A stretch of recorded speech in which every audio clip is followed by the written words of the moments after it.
Thank you. First of all, I just want to thank the Minister for the committee and say that I think we all agree on the importance of the reopening of special schools. So it's great. I'm great to be able to ask questions today.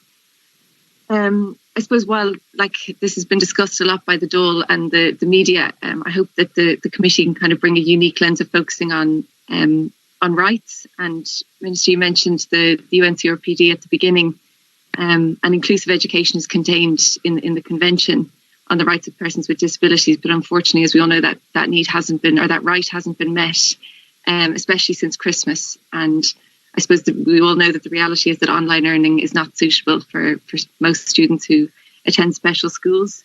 So I welcome the return to classes and schools, but I suppose just first of all, Minister, I think families need absolute assurance in relation to any delays or disruption that happened in January. And I won't go into transport because I think Deputy Minister O'Connor touched on that enough. So just perhaps more broadly as well, parents and support organisations in my own area in Cork Southwest, but I think probably this goes for most rural areas in Ireland, the absence of services. So, for example, in my constituency, there's people who have to travel up to 2 hours to access basic essential services like speech and language therapy. So oftentimes when the people who are availing of the service can't stay in a close space for long periods of time. So a 2-hour journey becomes a much longer one. And that's for, maybe 20 minutes of an essential service like speech and language therapy. So when you were talking about in response to Deputy Wynne, the plan to kind of revolutionise services, and you referenced speech and language therapy as one of them, but you also referred just to South West Dublin, Kildare and Wicklow. So I'm just wondering, is it just in those areas? And how is that decision made? How are the areas considered? Is there kind of, at the moment it's basically a geographical lottery for things like speech and language therapy, especially since you have a massive problem. So I'm just wondering, how is that decision made where the revolutionary programme will be rolled out first and last? And, is geography considered in those decisions? If you could prioritise that question, and then if you have time, I'm wondering about the same in relation to the wraparound supports, in relation to rural areas, what would be the rollout of that? And the recruitment that you said is going on for speech and language therapy at the moment, is that just for South West Dublin, Kildare and Wicklow? Okay, thank you. Thank you, Minister. Sorry, Chair, I didn't mean to cut across you there. Thank you, Deputy Cairns, for your questions.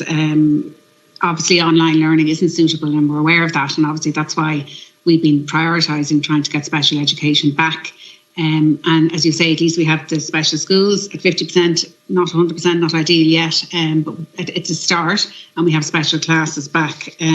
First of all, just in relation to the HSE, in relation to waiting assessment times, and the 2-hour journeys, I've often get confused with Minister Anne Rabbitte, because obviously she's the Minister for Disability. My remit is in the school environment itself, so that wouldn't fall under my remit. However, I have met with her. Just the speech and language therapy was what I referenced, not the assessment of needs. Yeah. So, well, just first of all to say that I have met with Minister Anne Rabbitte in terms of any waiting times or lengthy durations of car journeys to go to travel for assessment, just in relation to that.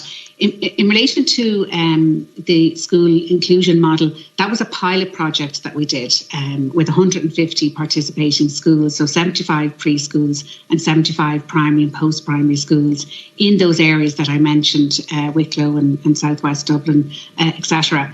And that was only one community health organisation area. And now I secured in the budget last year money to be able to expand it. There are 9 community health organisation areas in total. And the plan is that we would try and roll that out over the next number of years.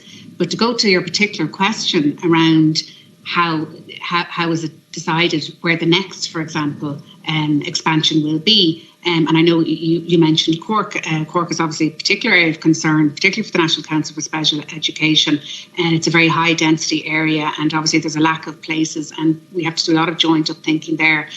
So Cork may well be a runner, I can't obviously say that, but the NCSC will be looking with their local CNOs on the ground, and as well with the building and planning unit here in this department in terms of trying to ascertain from a demographic perspective where that capacity is needed and where it's going to be needed most into the future. So it's not just about now, it's about the future as well. And we have a 5-year forecasting model in place so that we can try and pin that down.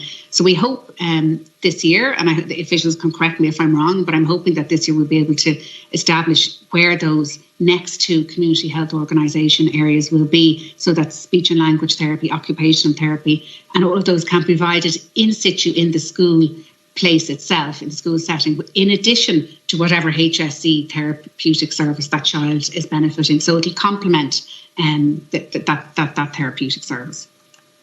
And is geography one of the considerations then in deciding them, like say how far somebody would have to travel for them? Would that be part of the decision-making process in relation to the next 9 places?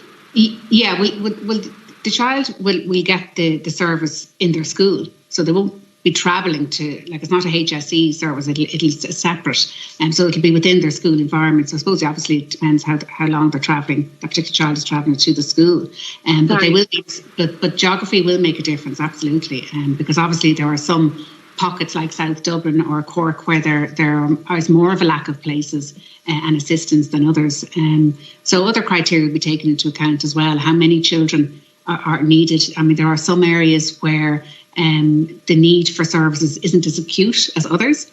So obviously all of those considerations will be taken into account. Okay, thank you very much. Sean Kenning.